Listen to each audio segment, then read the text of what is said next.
A waitress risks everything to help a customer who can't afford dinner, never knowing he owns the restaurant. What she doesn't realize is that her single act of kindness will expose a theft hidden behind polished wood and corporate smiles, unravel a system bleeding the invisible dry, and leave a billionaire utterly speechless. Wait, before we continue, I need you to do something right now, please. If you want to see what happens next, if you want to know whether Kate's secret documentation will ever be discovered, whether the billionaire reveals his identity, and what happens when the truth about stolen wages comes to light, then you need to hit that subscribe button and turn on notifications. Because I promise you, the next 12 minutes will completely change how you see kindness, courage, and justice. This isn't just another story. This is about a woman who chose dignity over silence and a moment of compassion that exposed a crime hidden in plain sight. So subscribe now, drop a comment telling me where you're watching from, and let's continue this journey together. Trust me, you do not want to miss what happens when Kate's 44 nights of documentation finally matter. Now, let's get back to Kate's story. The Iron River Steakhouse during Friday dinner rush was controlled chaos. Kate Williams moved through the maze of tables with practiced efficiency, her non-slip shoes squeaking against polished floors, the ballpoint pen tucked through her bun threatening to fall with every quick turn. Table 6 needed refills. Table 12 wanted dessert menus. The foretop by the window was ready to order entrees. She juggled it all, 6 tables, 18 customers, orders flowing to the kitchen in perfect rhythm. Kate. Logan Paul's voice cut through the noise from behind the bar. Table 9 is camping. They finished eating 20 minutes ago. Kate glanced at Table 9. An elderly couple sharing a slice of cheesecake, holding hands across the table, talking quietly. They're enjoying themselves. They're taking up real estate. I need that table turned for the next seating. Logan's jaw tightened. Move them now. Kate kept her expression neutral, swallowing the argument forming in her throat. Survival required silence. Of course.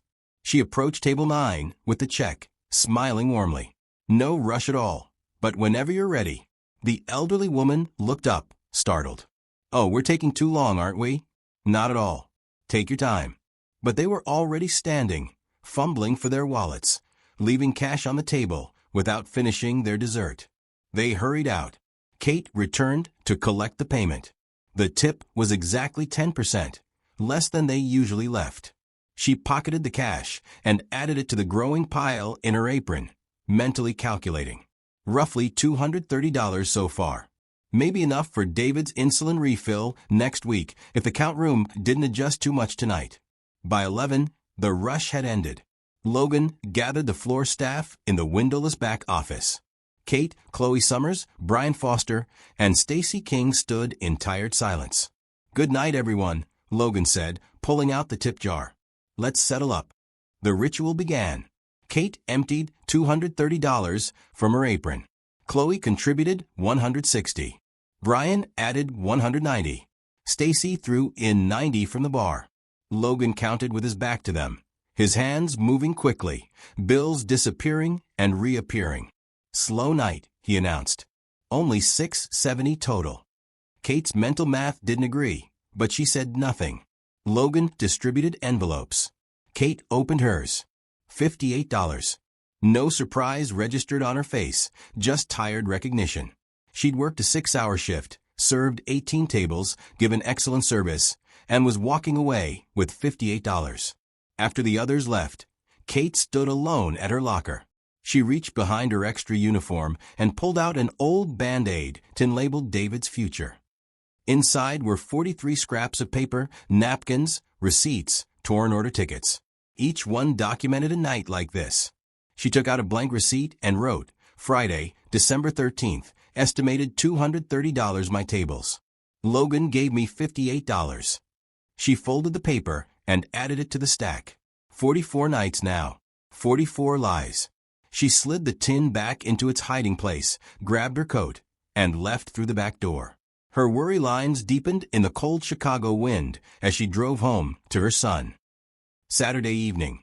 The Iron River Steakhouse filled with the weekend crowd. Lawyers celebrating cases won, bankers nursing craft cocktails, young professionals chasing happy hour deals. By 7, every table was full, and the mahogany bar had a waiting list.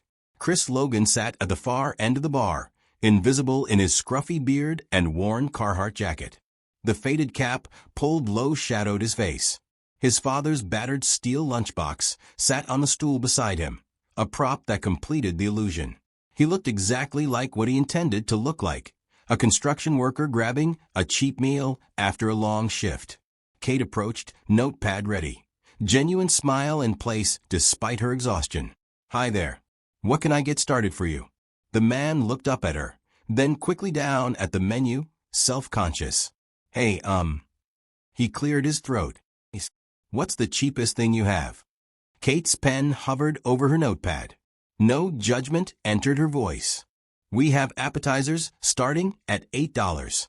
The fries are popular, or we have wings. Just water is fine." He pulled out his phone like he was checking a bank balance, embarrassed. "And the fries. Small order. That's all." Kate didn't write anything yet. She looked at him, really looked, not with pity, but with recognition. She'd seen that expression before on her own face in the mirror during the months after her divorce, when choosing between groceries and David's test strips. Long day. The question surprised him. An honest answer came out. "Yeah. Long week, actually." Kate nodded slowly and set down her pen. She leaned slightly against the bar, her body language saying she wasn't rushing him. "Can I be honest with you?" "Okay. Kitchen made extra steaks tonight. We have a new line cook, great guy named Pops, but he's still learning portions. Made 3 ribeyes too many." She smiled, small and genuine. "My manager hates food waste. Would you be willing to help us out?" He was guarded now. "I can't afford." "No charge," Kate said gently but firmly. "It's already cooked, already paid for. It's either going to you or going in the trash." A pause. "And between you and me, you look like you've been working hard. Someone who's been working hard deserves more than just fries." Chris opened his mouth to respond. No words came out. He stared at her, trying to form a sentence, his throat tightening. He couldn't speak. 5 full seconds passed. His mouth slightly open, eyes starting to glisten though he blinked it back quickly. Kate waited, patient, kind eyes, no pressure. Finally, he managed to whisper, "Why would you do that?" "Because everyone who walks through that door deserves to be treated like they matter." She picked up her pen. "So can I bring you that steak? Comes with garlic mashed potatoes and seasonal vegetables. I promise it's good." He still couldn't speak properly, just managed a small nod. "Perfect." Kate's smile warmed. "I'll get that right out." Logan Paul had been watching from his position near the POS station. He'd noticed the man in the worn jacket when he entered. Exactly the kind of customer Logan preferred moved quickly. Low value, probably wouldn't tip. And now Kate was spending too much time talking to him. Logan walked to the terminal where Kate was inputting the order. He leaned close, voice low but harsh. "What did you just do?" Kate kept typing, didn't look at him. "Kitchen waste. Extra ribeye from Pop's Prep." "I know what you did. That's a $32 steak. It was going to be thrown out. We don't give charity to people who can't pay." Logan's voice had an edge now. "This isn't a soup kitchen." Kate finally looked at him, her voice calm and steady. "It's food waste. Company policy says we can comp reasonable amounts to avoid." "I don't care what policy says." He crossed his arms. "That's coming out of your tips tonight. $32. A flicker of something crossed Kate's face, pain maybe, or resignation. But she recovered quickly. "Fine." "Fine? That's it." "Yes, that's it." She submitted the order. "And you're cut at 9 instead of 11. I don't need assistant managers who waste time on people who don't tip." Kate's jaw tightened, but she nodded once and walked toward the kitchen. At the bar, Chris had heard every word. His position gave him a direct line to the POS station. The emotion that had left him speechless moments ago transformed into something else, something harder and colder. She wasn't just being kind. She was paying for his meal out of tips she desperately needed. losing $32 plus 2 hours of work. And she'd said fine, without hesitation. Chris's hand resting on the bar tightened into a fist before he forced himself to relax it, keeping his expression neutral. Inside, something had shifted. This wasn't just about investigating anymore.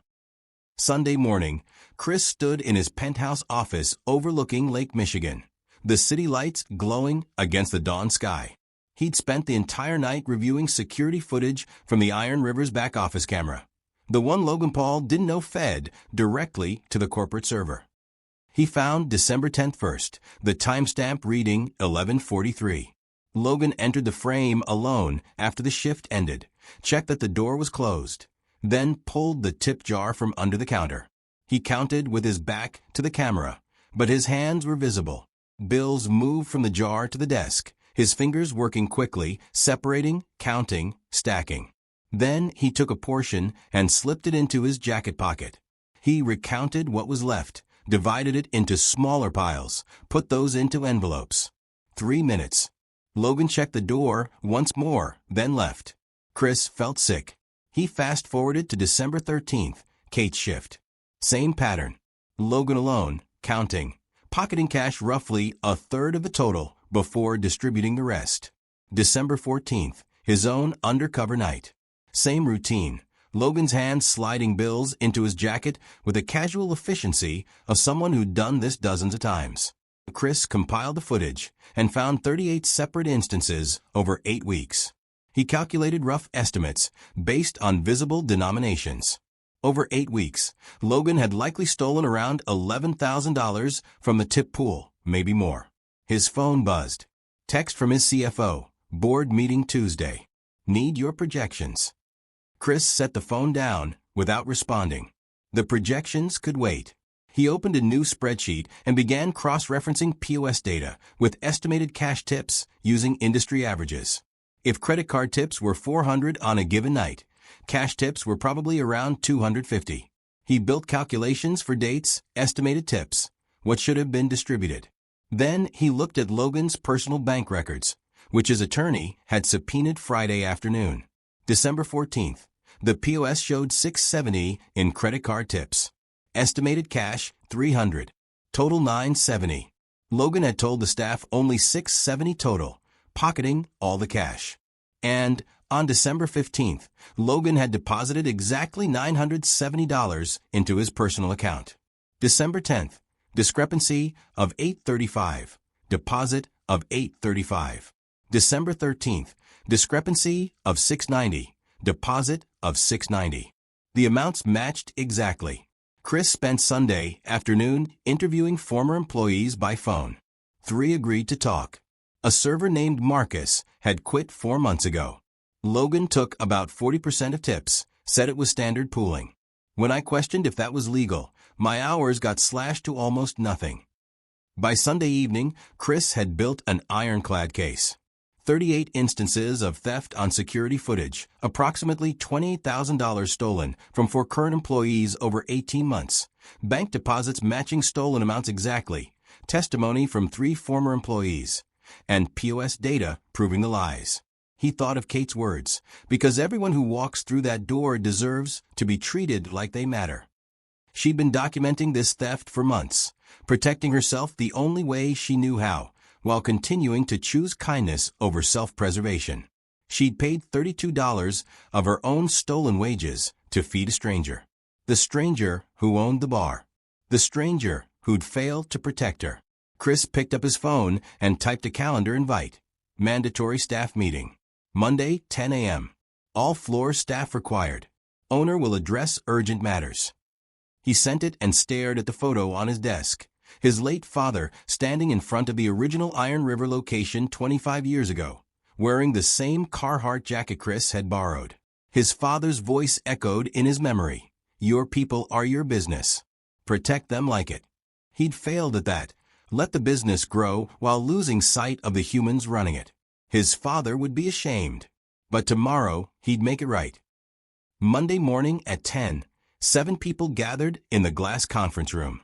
Kate Williams, Chloe Summers, Brian Foster, Stacey King, Sophia Rodriguez, Pops Miller, and Logan Paul. The room buzzed with nervous energy. Logan sat near the head of the table, confident, probably expecting congratulations on revenue performance. Kate sat near the back, quiet, her stomach twisted with anxiety. She'd been summoned on her day off and wasn't sure why. The door opened. Christopher Logan walked in, immaculate charcoal suit, perfect haircut, owner mode. He closed the door behind him and stood at the front of the room. Silence fell. Kate's face went white. She stared at him, recognition hitting like a physical blow. "Oh my God." Logan Paul frowned, confused. "I don't think we've met. Are you new corporate?" Chris met his eyes.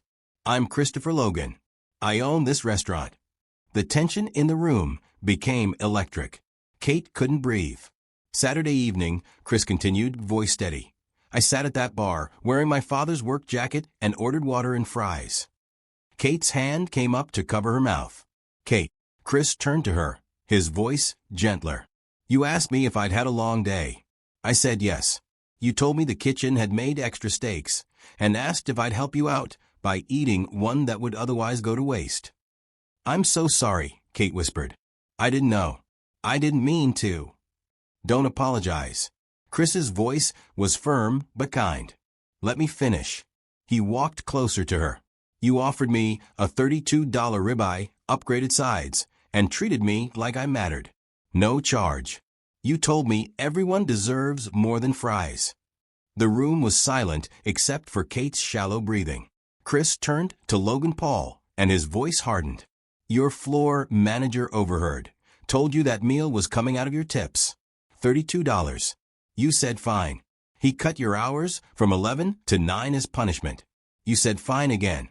Then you served that meal anyway and told me I deserved to be treated with dignity."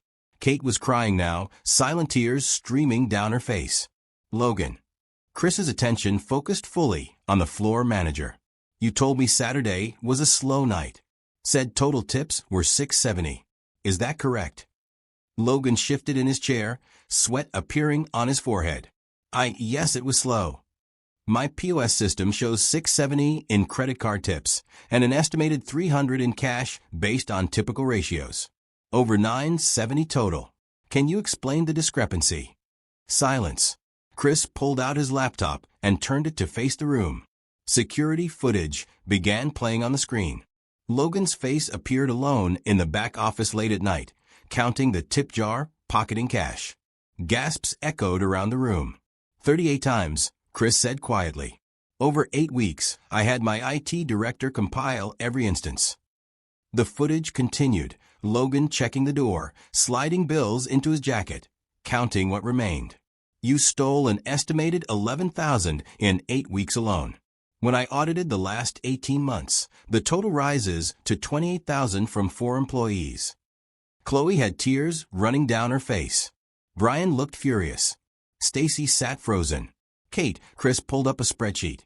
9,800 stolen from you over 18 months. Kate made a small sound, almost a sob. Brian Foster, 7,200. Chloe Summers, 6,400. Stacy King, 4,600. And these are conservative estimates. Those are just estimates, Logan started. No, they're calculations based on POS data cross-referenced with your bank deposits. Chris pulled out another document. December 14th, you deposited $970 into your account, the exact amount of the discrepancy. December 10th, deposited $835, exact match. December 13th, $690, also exact. Logan's confident posture collapsed. "Kate," Chris said softly, "do you have anything you'd like to share?" All eyes turned to her.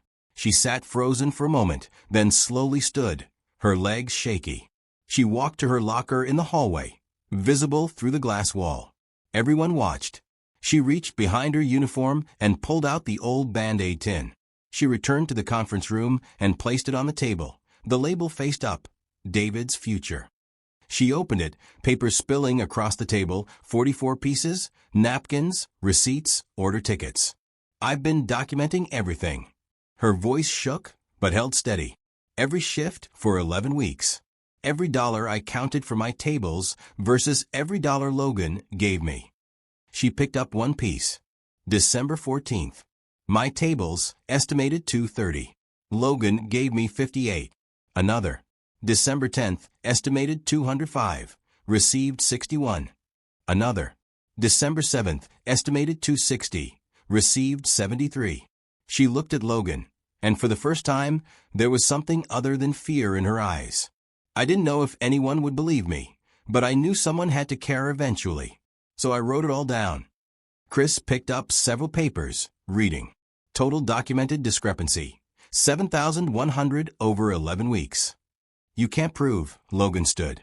I have security footage, POS data, bank records, testimony from 3 former employees who quit because of you, and now Kate's documentation, which matches our data perfectly. Chris's voice was ice. You're fired. Effective immediately. Security is waiting outside. Logan's face went from white to red. You can't. If you contest this termination or attempt to contact any current or former employees, I will file criminal charges for felony wage theft. The Department of Labor is already reviewing this case. 2 security guards entered. Logan looked around the room at Kate, at Chloe, at Brian, at Stacy. No one met his eyes. The guards escorted him out. The door closed. Dead silence. Chris remained standing at the front of the room, the staff sitting in stunned silence. What happened here, he began, voice quiet but firm, is my failure. Kate looked up surprised. I got too distant, too focused on expansion, on revenue numbers. I lost sight of what my father built this place on, taking care of people. He paused. That ends today. Not with words, with action. He pulled out a folder and opened it. First change, effective immediately. No more forced tip pooling. Tips are yours, period. If you want to pool voluntarily with coworkers, that's your choice, but it's transparent and it's optional. Kate wiped her eyes, trying to follow. Second, new POS system upgrade starting next week. The system will auto-track tips per server, both credit card and cash. You'll log into a portal and see your exact totals for every shift. Complete transparency. Third, weekly tip reconciliation reports. Every Sunday, the system generates a report showing total tips collected and distributed. Any discrepancy over $10 gets flagged for immediate investigation. Those reports are posted in the break room for everyone. Chris walked around the table, making eye contact. Fourth, anonymous reporting line. There's a poster being installed today with a number and QR code. Any concern about management, scheduling, pay, treatment, you report it anonymously. Those reports come directly to me. Chloe spoke up, voice small. What if management retaliates? Then they get fired. Zero tolerance, in writing, in your handbook effective today. Retaliation is grounds for immediate termination. Fifth, quarterly owner walkthroughs, unannounced. I'll be here talking to everyone, dishwashers, line cooks, servers, bartenders. I want to hear from the people doing the work. Sixth, server representative. You'll elect someone from floor staff to attend monthly management meetings. Real voice in scheduling and policy, not token representation. Brian raised his hand. What about the money Logan took? Can we get it back? Chris opened his briefcase and pulled out envelopes. I've audited 18 months. Every stolen dollar gets repaid with 18% interest. He started calling names. Chloe Summers, 6,400 stolen, with interest 7,552. He handed her an envelope. Chloe opened it and stared at the check, tears streaming. Brian Foster, 7,200 stolen, with interest 8,496. Brian took the check with shaking hands. Stacy King, 4,600 stolen, with interest 5,428. Stacy covered her mouth, sobbing. Kate Williams. Kate stood, barely able to keep steady. 9,800 stolen, with interest 11,564. He handed her the envelope. Kate opened it, stared at the check, her knees nearly giving out. Chloe and Stacy moved to either side, holding her up. I can't, Kate whispered. It's yours. It was always yours. I'm just returning what was stolen. Chris paused. But that's not all. I'm offering you the position of general manager. Immediate start. The room went silent. Kate shook her head. I can't. I'm just an assistant manager. I don't. No, you're not just anything. Chris's voice was firm. Saturday night, you documented injustice for 44 days. You treated customers with dignity when your manager punished you for it. You protected younger staff. You never gave up, never stopped doing the right thing. That's not service, that's leadership. I don't know how to. You know how to treat people with respect, protect the team, choose principle over convenience. That's all leadership is. He pulled out another document. General manager, 40% salary increase, full benefits package. He paused, meeting her eyes. Including full health care with dependent coverage. Your son's medical needs, insulin, pump supplies, doctor visits, specialists, all covered. Zero copay for chronic disease management. Kate collapsed into her chair, sobbing, full body shaking sobs of relief. The weight she'd been carrying for years, the constant terror of affording David's insulin, the calculations of every dollar, the fear of one unexpected medical bill destroying them, it lifted all at once. Chloe wrapped her arms around Kate. Stacy joined them. Even Brian's eyes were wet. Chris gave them a moment, then continued quietly. And there's a $3,000 annual education stipend for professional development, or, he glanced at the old tin still on the table, for David's college fund. A real one. Kate couldn't speak, could only cry. Will you help me make sure this place stays what it's supposed to be? Chris extended his hand. Sarah looked at his hand through tears, looked at her co-workers nodding and encouraging her, looked at the check in her shaking fingers, looked at the tin labeled David's future, that had been her weapon and her burden. She stood, still trembling, and took Chris's hand. Yes. The room erupted in applause. 3 months later, Kate stood near the kitchen pass, wearing her new manager shirt, navy, with GM, embroidered on the pocket.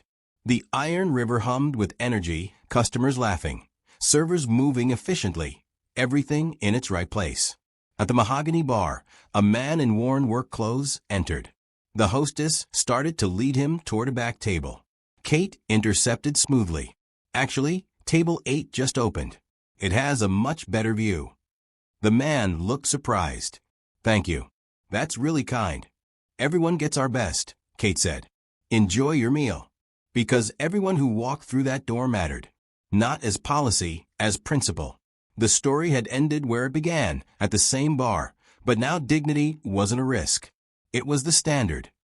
If this story moved you, if Kate's courage inspired you, if you believe that kindness and integrity still matter in this world, then do me one favor right now. Hit that like button, subscribe to this channel, and turn on all notifications so you never miss stories like this. Because here's the truth, we need more stories that remind us what real leadership looks like, what happens when ordinary people choose extraordinary courage, and why documentation and truth-telling can change everything. Drop a comment and tell me, what would you have done in Kate's position? Would you have stayed silent or kept fighting? I read every single comment, and I want to hear your thoughts. And if you know someone who needs to hear this story, a server, a manager, a business owner, or just someone who's fighting their own battle right now, share this video with them. Let them know they're not alone. Let them know that dignity matters, that their voice matters, and that one person's courage can spark transformation. This channel is built on stories that prove humanity is worth fighting for.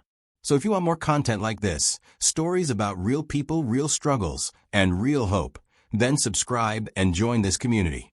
We're just getting started. Thank you for watching. Thank you for caring. And remember, everyone who walks through that door matters, including you. I'll see you in the next story. Now go out there and be the person who chooses kindness, even when it costs something. The world needs more people like Kate, and maybe that person is you.